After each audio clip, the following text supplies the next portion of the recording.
Selamat pagi Bapak Ibu, Saudara, Sivitas Rumah Sakit Panti Waluyo Surakarta.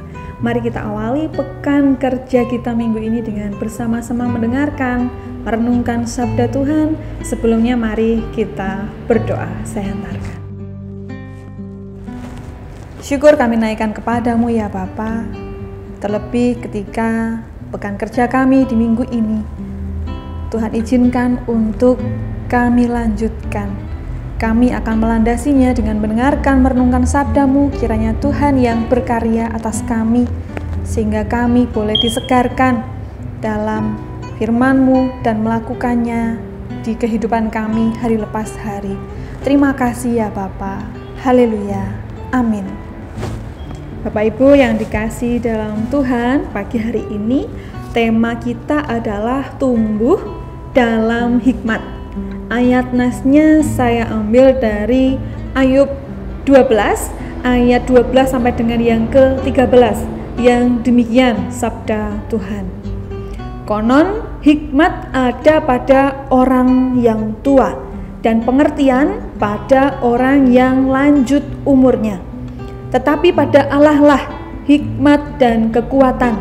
Dialah yang mempunyai pertimbangan dan pengertian.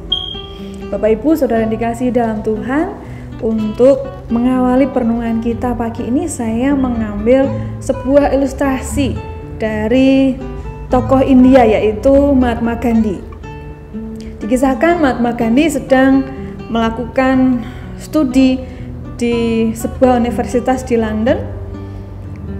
Di tempat Mahatma Gandhi menimba ilmu ini ada seorang profesor yang entah bagaimana sepertinya kurang senang, kurang suka melihat Mahatma Gandhi yang selalu dikenal dengan kebijaksanaannya, sehingga profesor ini ingin menjatuhkannya. Pada suatu hari, sewaktu jam makan siang, Mahatma Gandhi belakangan untuk masuk ke ruang kantin. Tentu saja kantin sudah penuh dan tidak ada kursi untuk duduk baginya. Namun ada satu, yaitu satu-satunya kursi yang kosong, tepatnya hanya di sebelah profesor yang juga sedang makan. Mau tidak mau, walaupun Mahatma Gandhi merasa enggan dan perasaan tidak enak karena tahu sikapnya profesor kepada Mahatma Gandhi, jadi Mahatma Gandhi tetap menghampiri tempat duduk itu dan duduk di sebelah profesor. Melihat hal tersebut, profesor pun merasa tidak senang dan berkata, "Sungguh tidak pantas seekor babi duduk berdampingan dengan seekor burung." Mendengar kata-kata tersebut, Mahatma Gandhi kemudian berdiri dan dengan tenang dia berkata, "Oh, saya mengerti. Jangan khawatir, Prof. Saya akan terbang sekarang juga." Mahatma Gandhi pun berlalu dan meninggalkan profesor yang terdiam menanggung malu. Niatnya semula ingin mempermalukan, tetapi karena hikmat yang dimiliki Mahatma Gandhi, ternyata kenyataannya menjadi terbalik. Kemudian pada suatu hari di dalam kelas, profesor dengan sengaja memberikan pertanyaan kepada Mahatma Gandhi. Profesor bertanya demikian, "Seandainya dalam perjalanan kamu menemukan satu tas penuh berisi kebijaksanaan dan satu tas lagi penuh berisi uang, tas mana yang akan kamu ambil?" Mahatma Gandhi pun menjawab, "Saya akan mengambil uang." Mendengar itu dengan sinis dan seolah mengejek, profesor mengatakan, "Jika itu aku akan mengambil kebijaksanaan." Dengan santai, Mahatma Gandhi kemudian berkata, "Seseorang akan mengambil apa yang tidak dia punya." Dan profesor pun kembali menanggung malu oleh karena hikmat yang dimiliki Mahatma Gandhi. Nah, Bapak Ibu Saudara yang dikasihi dalam Tuhan, dari ilustrasi antara seorang profesor dan juga mahasiswanya yaitu Mahatma Gandhi tadi cukup jelas untuk menggambarkan bagaimana seseorang itu berhikmat.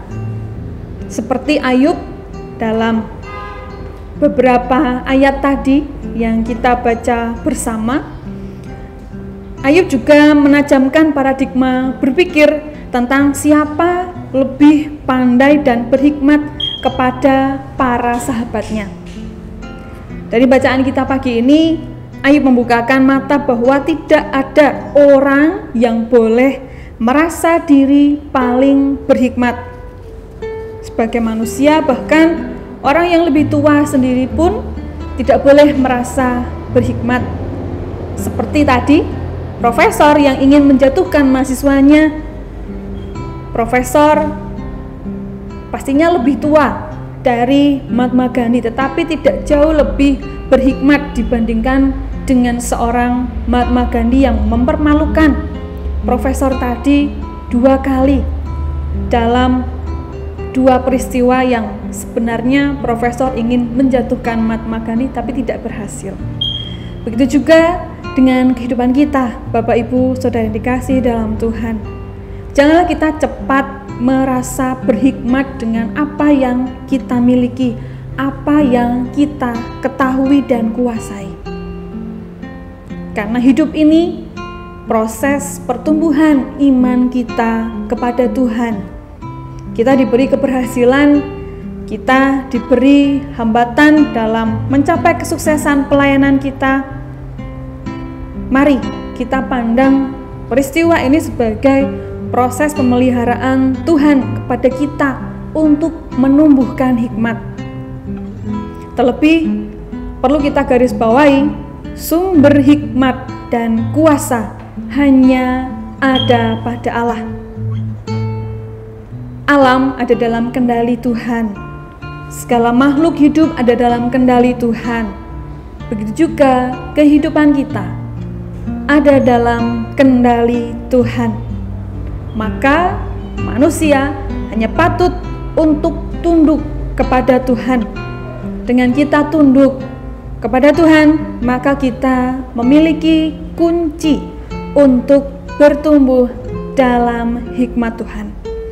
Mari Bapak Ibu, Saudara yang dikasihi dalam Tuhan, kita ungkapkan pertanggungjawaban kehidupan kita di hadapan Tuhan dengan senantiasa tunduk kepada Tuhan, melakukan kehendak-Nya, bukan kehendak kita, supaya kita semua dimampukan untuk bertumbuh dan juga memiliki hikmat yang ada pada Tuhan. Tuhan beserta dengan kita. Amin. Mari kita bersaat teduh sejenak.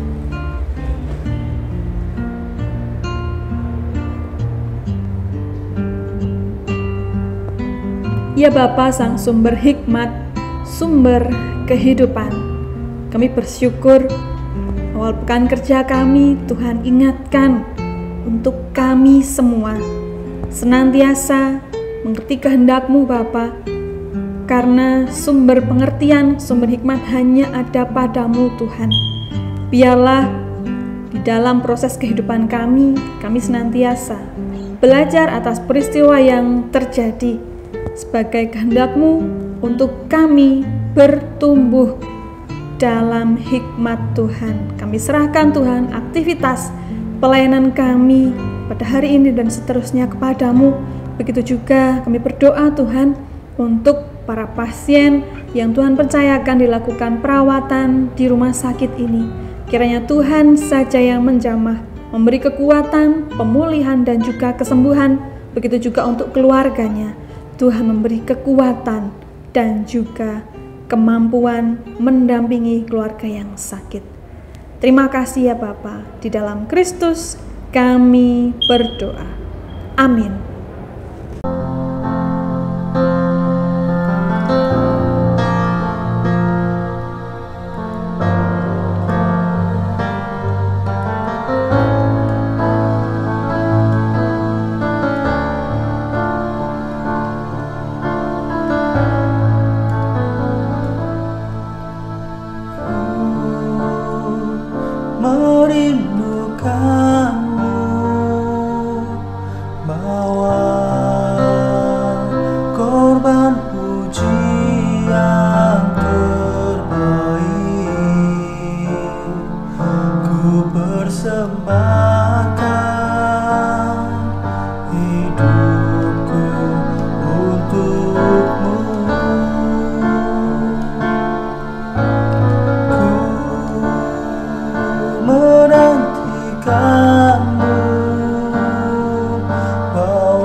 menyucikanku, mengkuduskanku dari dosaku.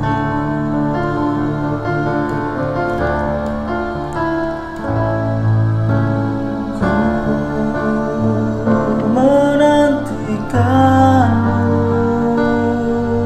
bawa korban pujian terindah, ku persembahkan syukurku padamu.